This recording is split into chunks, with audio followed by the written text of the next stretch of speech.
Before Dirk Nowitzki became the unstoppable finals MVP who humbled LeBron James and silenced D. Wade in their primes. Terry to Nowitzki, puts up the three, puts it in! 7 to shoot, Nowitzki drives, goes underneath, lefty layup, banks it in! Multiple NBA franchises looked at him dead in the eye and said, nope, not you. We want someone that's more clutch, more of a leader, someone who can turn our franchise around. How is that possible? How did a 7-footer who could move like a gazelle, shoot like a guard, and dominate like a superstar get so overlooked back in 1998? Did 1/3 of the NBA suddenly lose their minds? Or was it a 200 IQ chess move by Don Nelson, the NBA coach who had been secretly hiding this ridiculously overpowered kid from the rest of the league? This is the incredible story of Dirk Nowitzki, the 1998 draft class, and what happened to the 8 NBA players drafted before him. But first, a quick word from today's sponsor, Underdog Fantasy. Underdog Fantasy is the easiest way to play fantasy sports. And yeah, I know this channel is only about basketball, but with Underdog, you can make picks in all the major sports, including baseball, hockey, UFC, and football. Here's how it works. Just pick whether your favorite players will go higher or lower on stats like rushing yards, receptions, touchdowns, and more. Get your picks right, and you could win up to 10, 20, even 5,000 times your cash. Underdog's Pick'em games are available in 30 plus states, including California, Florida, Texas, and even Canada. Here's my picks for this week's NFL matchups. First, I think Derrick Henry is due for a big game, so I'm taking the higher on 86.5 rushing yards.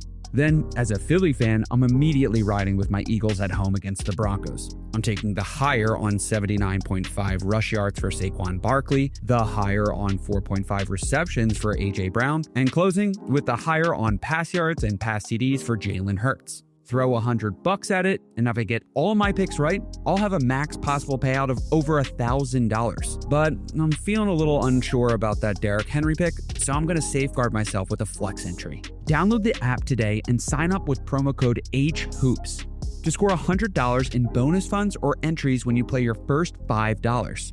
That's promo code HHOOPS. Underdog Fantasy. Make picks, win money. But before we begin diving into the incredible careers of players like Jason Williams and Vince Carter, we need to understand the 1990s and the NBA's bias against Europeans. You see, during the 90s, the NBA had very little respect for international players. One reason was that 1992 and 1996 Dream Teams had obliterated international competition, winning games by an average of 44 points and 31 points. It was so bad that matches turned into more of like a meet and greet rather than a basketball game. The Americans were just built different. Not to mention that nearly every NBA championship up until this point was led by a homegrown American star. Magic and Kareem, Larry Bird, Jordan and Pippen, even Hakeem Olajuwon played 3 years in college before making a move to the NBA, and then eventually winning the championship in 1994 alongside Clyde Drexler. So the idea that a skinny 7-footer from Germany with floppy hair and no NCAA background could lead a franchise was downright laughable. He was everything the NBA didn't want. He was soft-spoken, humble, and mostly relied on fundamentals rather than brute force. The only reason Dirk Nowitzki was a lottery pick was because of the 1998 Nike Hoop Summit. This was the game where 18-year-old Dirk Nowitzki snuck out of military service to absolutely demolish Team USA. Now Nowitzki has gotten a leave of absence from his military responsibilities and also is away from his club team, which is in the playoffs. And when you asked him yesterday why he's here, he said, "This is where my future is." He wants to impress all the NBA scouts who are watching this game today. Dirk put up 34 points and 13 rebounds against guys who were supposed to be the next generation of NBA stars. Future NBA players like Al Harrington and Rashard Lewis. The head coach of Team USA later stated that, quote, "They had no answer for Dirk. He just did whatever he wanted."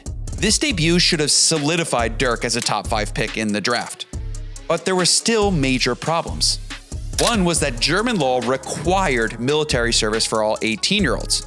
So drafting Nowitzki meant months, if not years, of waiting for him to be NBA eligible.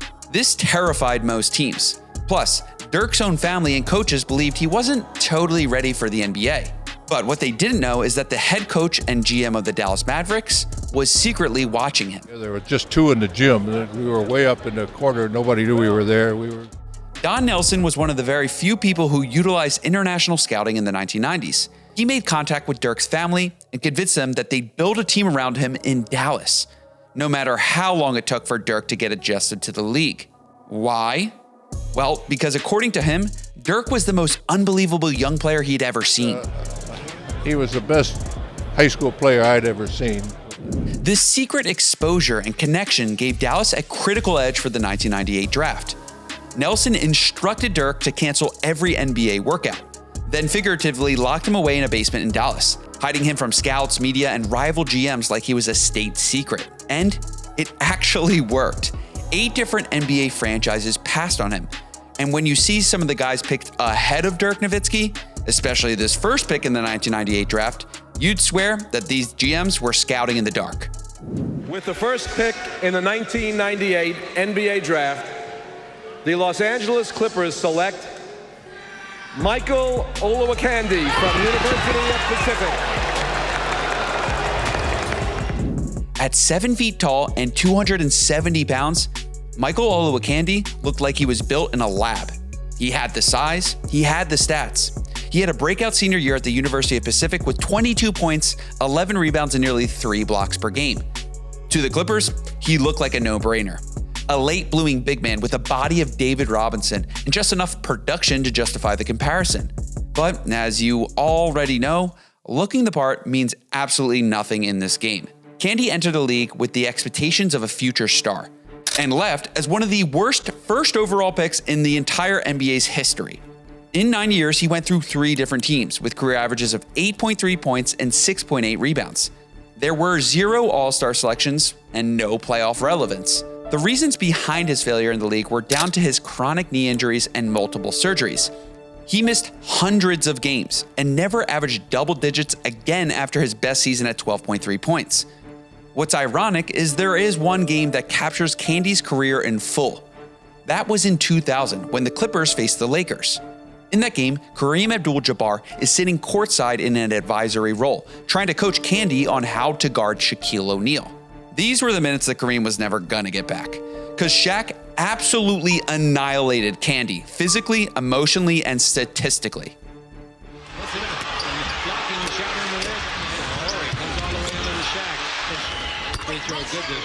The so-called future of the franchise looked completely out of his depth, trying to hold the ground against a real superstar, even with the GOAT center coaching him. Kareem would later go on to call him, quote, talented but uncoachable, which says a lot from a man who rarely spoke in absolutes. To this day, he's the only player in NBA history to start all 82 games in a season and still finish with negative win shares. However, the second pick in the 1998 NBA draft is a different story. This kid was destined for greatness, destined to make an all-star team, but something was always missing. With the second pick in the 1998 NBA draft, the Vancouver Grizzlies select Mike Bibby from the University of Arizona.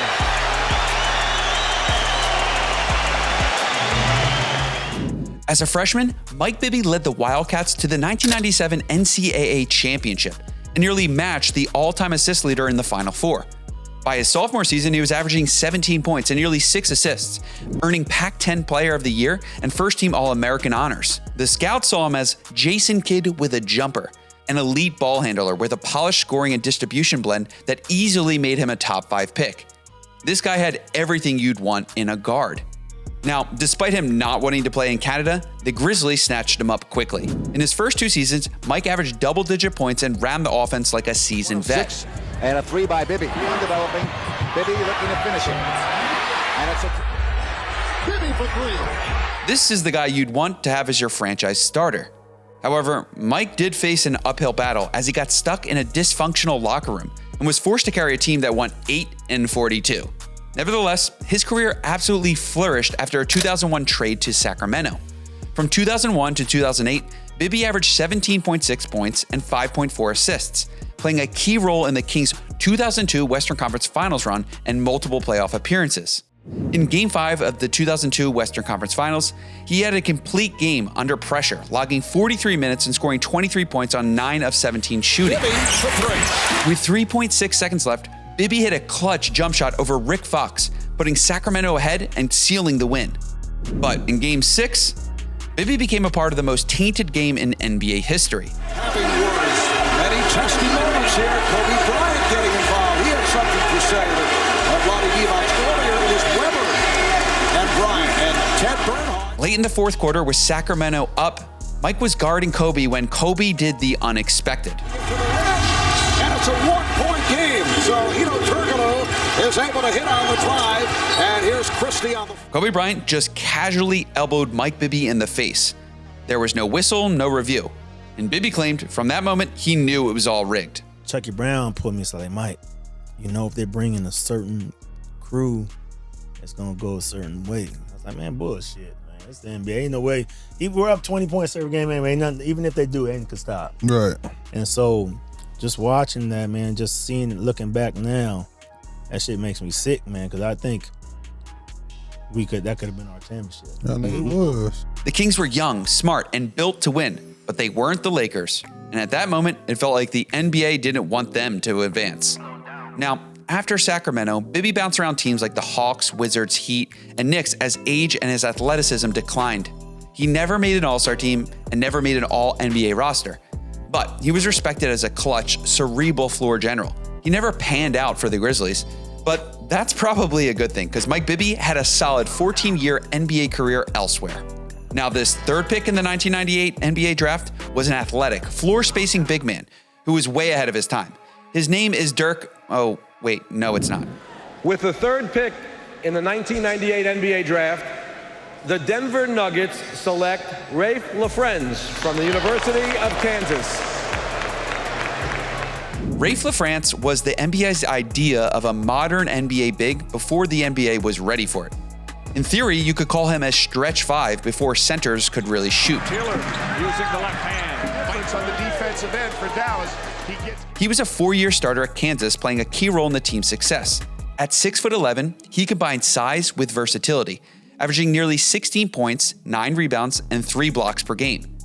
His mid-range shooting and shot blocking made him an early prototype for the stretch big in the NBA. The only problem was he showed up about a decade too early, and the league didn't know what to do with him. Denver took him 3rd overall, hoping he could anchor the front court as a floor spacer and shot blocker. But then 12 games into his rookie year, he tore his ACL. In his second season, he bounced back, averaging 12 points, nearly 8 rebounds, and 2.2 blocks. Gets it to Trent. Trent had a good look. Flashing that upside that Denver thought they were getting. But he never popped off and never took over. To the baseline, inside to LaFrentz. In the summer of 2002, the Mavericks signed him to a $70 million deal, hoping to average a versatile big man who could shoot from the perimeter and protect the rim. I think Don Nelson thought maybe 2 Dirk Nowitzkis would do the trick. Not a horrible idea, but Dirk was 2 years younger than him, averaging literally double the amount of points and on a smaller contract. So the question on everyone's mind, was LaFrentz worth the money? Apparently not. Raef played only 96 games in Dallas before being traded to Boston. However, after joining the Celtics, he showed some promise. Indiana and Boston. They're going to run out the other way. Send it in. The first round of the 2005 Eastern Conference playoffs, Raef scored 18 points on an impressive 8 for 9 shooting, going a perfect 5 for 5 from the 3-point range. In less than 26 minutes, he also grabbed 3 rebounds and an assist. This performance showcased his skill as a big man who could stretch the floor and deliver when it mattered most. It was the kind of performance scouts were like, see, that's why we drafted him. Except it never really happened again. From 2002 until his retirement, Raef only averaged 10 points per game once for an entire season.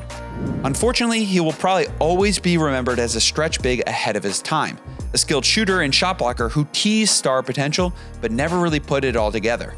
Consistently inconsistent. He was the kind of player who could hit 7 threes in one game and then disappear in the next. But the 4th pick in the 1998 NBA draft, he was one of the most consistent bucket getters in NBA history. With the 4th pick in the 1998 NBA draft, the Toronto Raptors select Antawn Jamison from the University of North Carolina. Antawn Jamison entered the league with a resume that screamed, can't miss.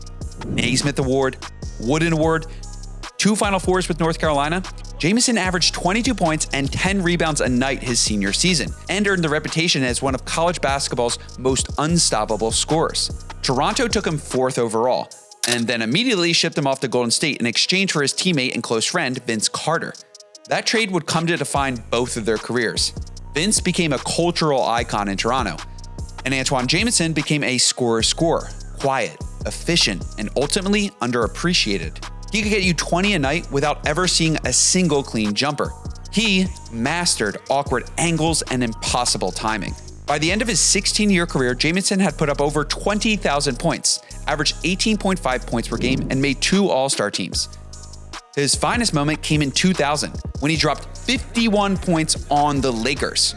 Hughes catch and shoot, and Hughes into Jamison. However, Kobe Bryant matched him with 51 of his own. 2 completely different scorers trading blows all night. Except in this game, Jamison got the dub and the game winner. After a solid under-the-radar run with the Golden State Warriors, Antawn Jamison was traded to the Dallas Mavericks in 2003, where he won 6th Man of the Year on a stacked team with Dirk Nowitzki and Steve Nash. Despite that success, Dallas traded him after just 1 season. In 2004, he was dealt to the Washington Wizards, where he hit his stride as a starter and became a central piece for the team's best stretch in years. Alongside Gilbert Arenas and Caron Butler, Jamison helped form the Big Three that led Washington to 4 straight playoff appearances. He was consistently putting up 20 points and 8 rebounds a game and earned 2 All-Star selections during this time. But after 2008, things fell apart. Arenas suffered multiple knee injuries and eventually a locker room gun incident, and the team lost direction. By 2009, Washington was rebuilding, and Jamison, now in his early 30s, became trade bait for a contender. In 2010, he was brought to the Cavaliers to help LeBron push for a title. But just a few months later, LeBron bailed out for Miami. And this fall, I'm going to take my talents to South Beach and join the Miami Heat. Meanwhile, Jamison was left holding the bag, leading a franchise with no plan, no star, and no future. By the time he hit the twilight of his career, he was viewed more as a high-mileage piece for hire than a former star. But don't get it twisted. Antawn Jamison was a walking bucket who scored over 20,000 points without ever needing the spotlight. He mastered the art of quiet consistency, piling up 20 and 8 night after night with unorthodox finesse and zero drama. He might not have been flashy or loud, but Jamison was the kind of pro every team wanted, and few fans really appreciated until he was gone. But this next guy, they called him half man, half amazing, because he was born for the spotlight. The Golden State Warriors select Vince Carter from the University of North Carolina. Vince Carter spent 3 seasons at UNC under legendary coach Dean Smith.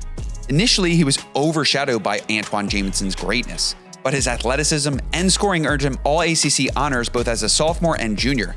In his final college season, he averaged nearly 16 points and led UNC to the Final Four. NBA scouts saw Vince Carter as a freak athlete with jaw-dropping hops, solid defense, and sky-high potential. Sure was, because that ball was real close to going. And that's exactly why the Raptors traded for him. After landing in Toronto, Vince brought a spotlight to the franchise that they had never seen before. Toronto has traded the rights to Antawn Jamison to Golden State for the rights to Vince Carter plus cash consideration. My first game, we playing against Vince Carter. We're playing against Vince, and I'm in there cocky. Man, he's trash, man. The TV make these players look better than they really are. And he missed like 2 straight shots, so I'm already trash. I knew he was trash.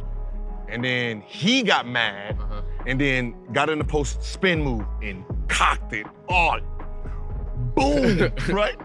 I jumped out the seat. Oh my God, I'm on the court.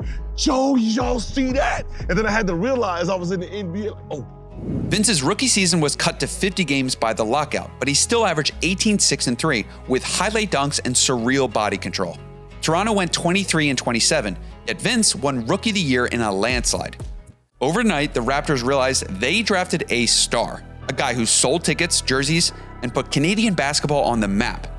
By his second season, Vince took over the entire NBA. No one has ever seen. All right, here is Vince Carter with his first stop. Let's go. I was trying to figure out how to do it, how to wow the crowd, how to get my point across that night. Oh, it did not. In what's considered one of the greatest dunk performances ever, Vince Carter pulled off windmills, reverse 360s, between the leg slams, doing all this. and even the now iconic elbow dunk. Carter with his first on the final round. When it was all over, he stared into the camera and said, "It's over." And it was. The contest, the crown for the next face of the league, and the days of Toronto basketball being ignored. Just a few short weeks later, the Raptors hit US national TV, and Vince made sure nobody changed the channel. Players shooting well, you're going to have to start bringing them back. He torched the Suns for 51 points, hitting 17 shots, sinking all 13 3 throws, and buried the game winner. Quick double team, Gugliotta and Kidd knocked away, and then he puts it in. Somehow Carter recovered, and he has 50. This was Vinsanity in full flight. Almost everyone started asking, is this kid the next Air Jordan? That night kicked off an 11 of 12 run that vaulted Toronto into their first ever playoff berth. And from there, Vince took it global. At the 2000 Sydney Olympics, Vince Carter delivered what many still call the greatest in-game dunk of all time.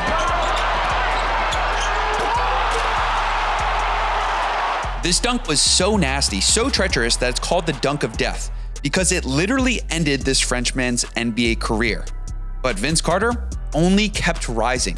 He averaged a career-high 27.6 points, made All-NBA second team, and dragged Toronto past the Knicks for their first playoff win series.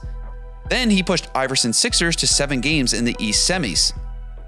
But then, Vince Carter's body started to betray him. Back-to-back injury-riddled seasons kept him off the court both in and out of the playoffs. By 2004, Vince was done with Toronto, and he forced the organization to trade him. Things got really ugly during this time, with many fans claiming that Vince quit on the team that drafted him. While his connection with the Raptors ended in bitterness and fake injury claims, his new team, the Nets, gave him a fresh start. In New Jersey, Vince Carter exploded again. In 2005, Vince dropped 51 on Miami, lighting up the court so hard that even Shaq and Wade had to respect. In 2006, he put up a 46-point triple-double against the Wizards, showing he could run the whole game. Wizards by 3. Carter dumps it underneath the board on a nice pass. All-Star Vince was back. His connection with Jason Kidd was so electric that the duo carried the Nets into the playoffs despite a crappy roster. By 2007, he was averaging over 25 points per game and making his 8th All-Star appearance, showcasing that he was more than just highlight dunks. Makes that most interesting, I think, is it. Facing his old rival Toronto in 2008, Vince hit a cold, buzzer-beating 3 amid boos from his ex-fans. Carter! Then connected on the game-winning dunk in OT. Carter, oh no! 1.5. A simple way of saying, F you, Toronto, I'm him. In 2009, the Nets shifted focus toward building around Devin Harris after trading Jason Kidd. So Vince took on more of a playmaking and veteran leadership role. His scoring numbers dipped, but he was still averaging basically 25 and 5. But as you already know, Father Time remains undefeated. And Vince could tell his athleticism was beginning to wane. So in the offseason, Vince signed with the Orlando Magic, where he hoped to win a championship along 3-time Defensive Player of the Year, Dwight Howard. Things ended badly. Vince Carter struggled in key playoff moments, and Orlando lost trust in him in 2010 after just 97 games with the team. The following year, he was in Phoenix, where injuries continued to slow him down, and he was waived mid-year. However, Dallas picked him up immediately, and there, Vince reinvented himself, becoming a reliable six-man, using his improved three-point shooting to contribute effectively. Carter again for 3. After Dallas, Vince bounced around the league, going to Memphis, Sacramento, and Atlanta.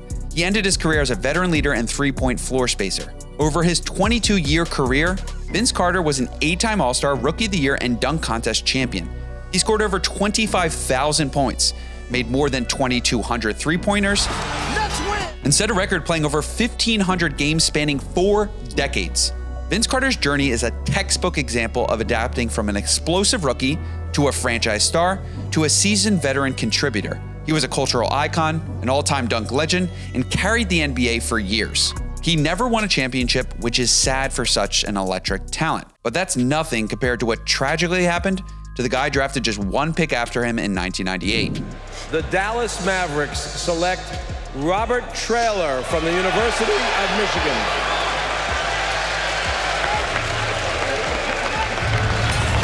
Well, we'll talk about... Robert Tractor Traylor was the physical blueprint NBA teams chased in the late 90s. On draft night, he was swapped to Milwaukee for Dirk and Pat Garrity, a trade that quickly became one of the most lopsided in NBA history.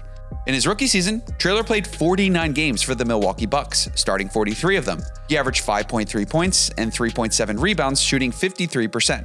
Despite solid numbers, his contributions were still overshadowed by the team's struggles and rising stars.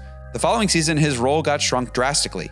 In 44 games with only 16 starts, Traylor's production dipped to 3.6 points and 2.6 rebounds per game on 47% shooting. This decline reinforced his reputation as a draft bust. He bounced between Milwaukee, Cleveland, Charlotte, and New Orleans, filling up a role as a backup center playing defense and rebounding. Soon, his size turned from advantage to liability. By the mid-2000s, his health problems got worse, and he was diagnosed with a heart condition, so he was forced out of the league. Though he played overseas briefly, his career was practically over. Then in 2011, at the age of just 34 years old, Traylor died of a massive heart attack in Puerto Rico while he was alone in his apartment. Robert Traylor was never the star some hoped he'd become, but his bruising style, soft touch around the rim, and the humility off the court made him respected by teammates and feared by opponents. He battled weight issues throughout his career, yet carved out a role as a dependable big man who always showed up when called. A tragic end to a player whose impact was felt far beyond the box score. But the next pick in the 1998 draft, he brought something entirely different. A flash of chaos, creativity, and pure improvisation. The Sacramento Kings select Jason Williams from the University of Florida. Jason Williams started at Marshall in 1995, averaging 13 points and 6 assists as a redshirt freshman. 2 years later, he followed Billy Donovan to Florida, where he dropped 17 and 7 in just 20 games, before getting suspended for weed. The off-court stuff did scare some teams away, but his flash, handles, and wild creativity made him unignorable, which is why Sacramento took the gamble, drafting him 7th overall in 1998. As a rookie during the lockout-shortened season, he started every game for the Kings and put up nearly 13 points, 6 assists, and almost 2 steals per night. He made all-rookie first team, but it wasn't his numbers that had people talking. It was how he played. Rick Adelman, his coach in Sacramento, once famously told him, quote, "If your behind the back pass goes out of bounds, don't worry. Next time, just go left-handed." And that pretty much summed up White Chocolate's game. Jason wasn't trying to play safe. He was trying to make the NBA feel like an end-one street ball match. Some nights it worked, others it didn't. But it always humiliated whoever was guarding him. For instance, at All-Star Weekend in 2000, during the rookie-sophomore game, he made the infamous elbow pass to Raef LaFrentz. People really couldn't figure out what they'd just seen. Even LaFrentz didn't expect the ball until it showed up in his hands. Now, even with the Kings' early success in the playoffs, with Chris Webber, Vlade Divac, and Peja Stojakovic, Jason stayed the unpredictable point guard. His numbers dropped a bit, and he was averaging around 10 and 7 most nights. But by 2001, Sacramento were chasing an NBA title, and Jason's wild, unpredictable style didn't fit the new plan. So he was traded to Memphis, where he learned to tone down the flash, matured as a floor general, and helped lead a young Grizzlies team to their first ever playoff appearances. The highlights were still there, but he became a steadier hand. In 2005, Shaq publicly called him a quote-unquote electric playmaker and backed his fit with the Heat, an endorsement that helped secure his place on a veteran title-contending roster. In Miami, he was no longer the wildest player on the court. Instead, he became the veteran who knew how to pick his spots. In the finals against Dallas, he averaged 8.8 points, 4.7 assists, providing steady playmaking and floor spacing for Dwyane Wade and Shaquille O'Neal. He's been in the first half as well as in the score. Walker flips it up and in. That year, Jason Williams earned his first and only championship ring. Over the next 2 years, the Heat steadily declined. Shaq started beefing with Pat Riley and got traded, and Jason Williams, who was battling knee injuries, saw the end of the road. So in 2008, he retired at the age of 33 years old.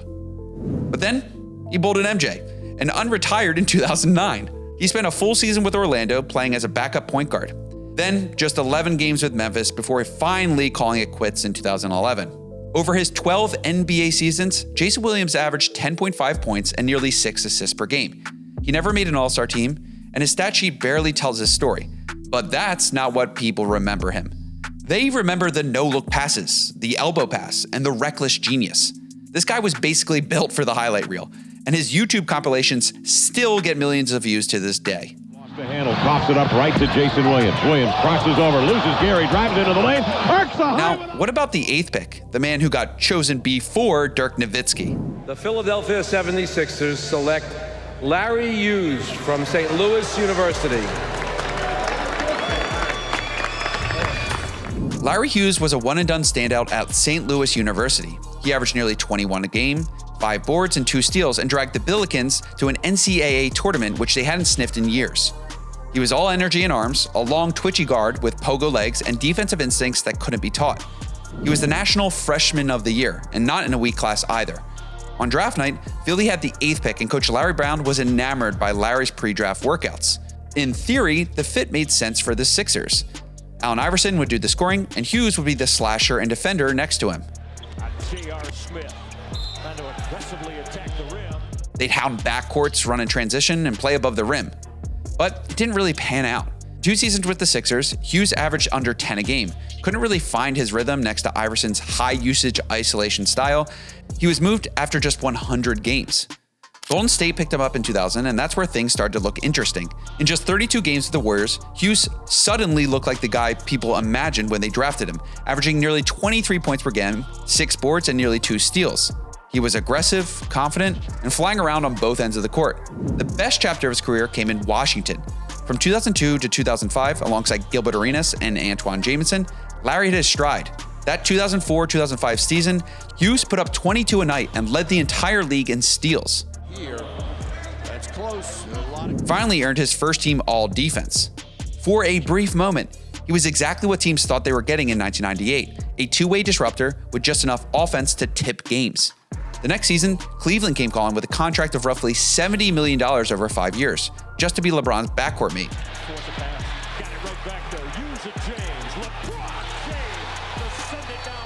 This was the opportunity of a lifetime, and yet it never really clicked. Hughes was often injured, inconsistent when healthy, and by the time the Cavs were contending, his role has shrunk massively. After 2008, he hit his journeyman years with Chicago, New York, Charlotte, and Orlando. And by 2012, he was out of the league. Over his 13-year NBA career, Hughes averaged 14 points, a bit over 4 rebounds, and 3 assists. Not bad, but not what teams hope for from a top 10 pick. His name often comes up in the same breath as missed opportunities. Philly could have had Dirk Nowitzki alongside Allen Iverson. Instead, they got a guy who had all the right tools but couldn't stay healthy, couldn't quite fit, and never really caught fire with them. Now, before we talk about the 9th pick, Dirk Nowitzki, I need to mention one player picked after Dirk, a man who calls himself the greatest pure scorer of all time. 10th pick in the 1998 NBA draft, the Boston Celtics select Paul Pierce from the University of Kansas.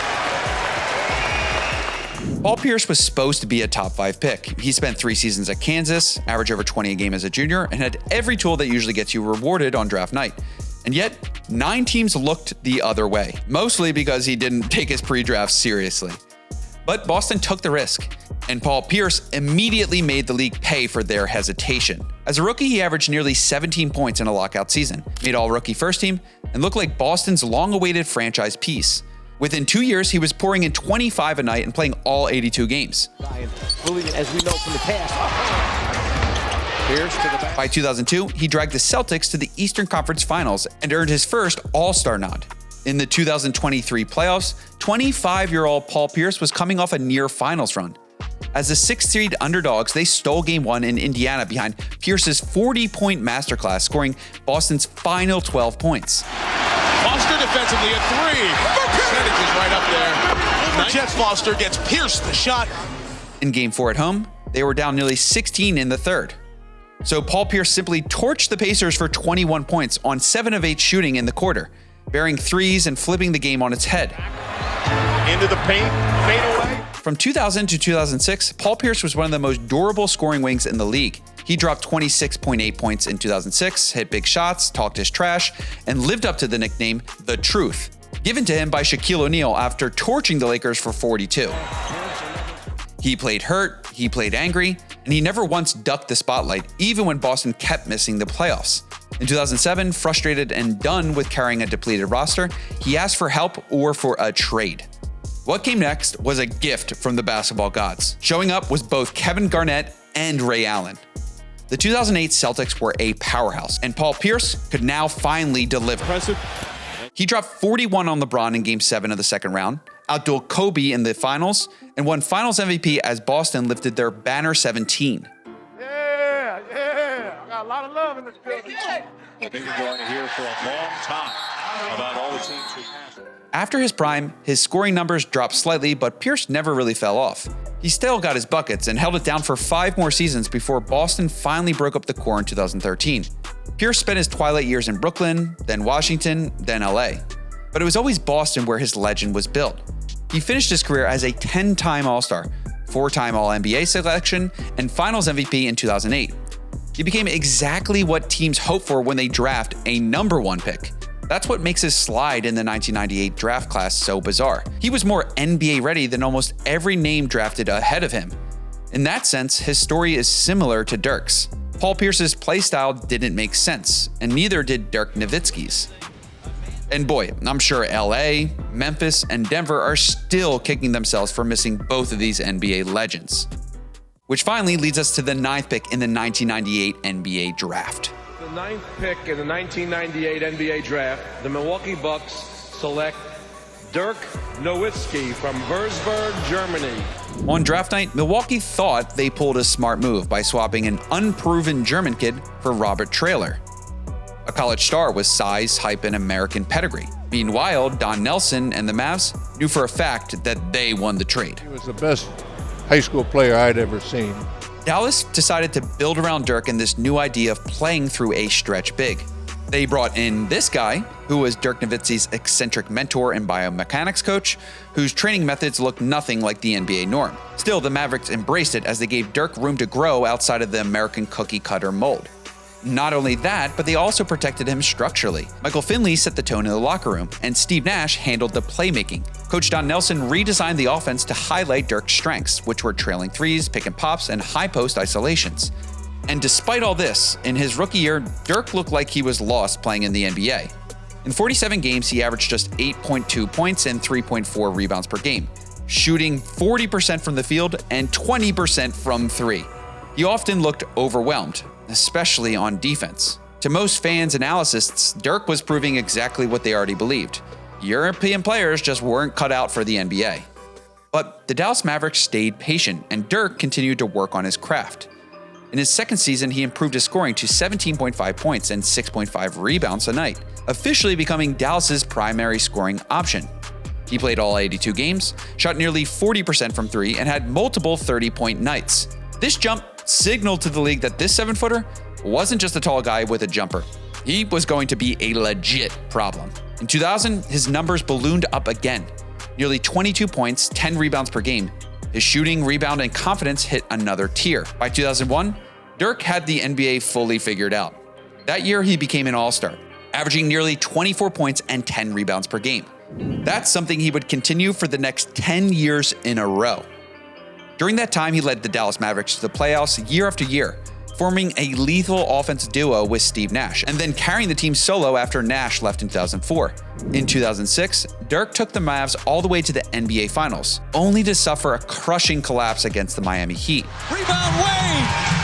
The Miami Heat, they've done it! But he took that loss as motivation. The next year, he became the first European-born player to win league MVP. But the Mavs were stunned in the first round by the 8-seed Golden State Warriors in one of the biggest upsets in NBA history. More fuel for Dirk.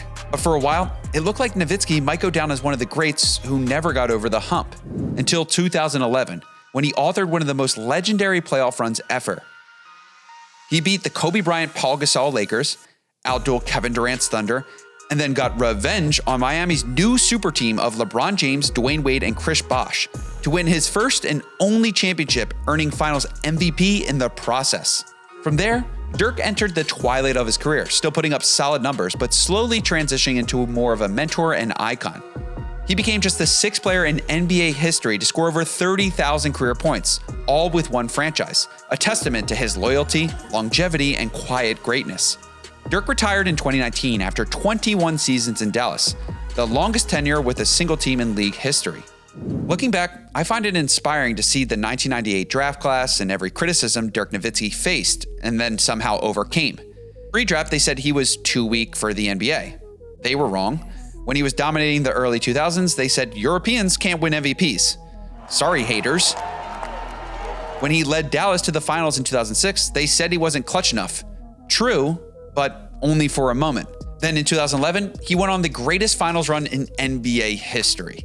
This is the stories I love about the NBA, and in a way, Dirk Nowitzki forced the league to respect European players. In some small way, he paved the way for guys like Giannis Antetokounmpo, Nikola Jokic, and Luka Doncic. Sure, 8 different teams passed on him in 1998, but maybe that's exactly the fuel he needed to change basketball forever. If you enjoyed these longer videos, please let me know by subscribing and ticking on the notification bell. I'm working on the victims of Michael Jordan, and it's gonna be epic, and I don't want you to miss it. So tick on that notification bell. Either way, I hope you enjoy this, and I'll see you in the next one. Peace.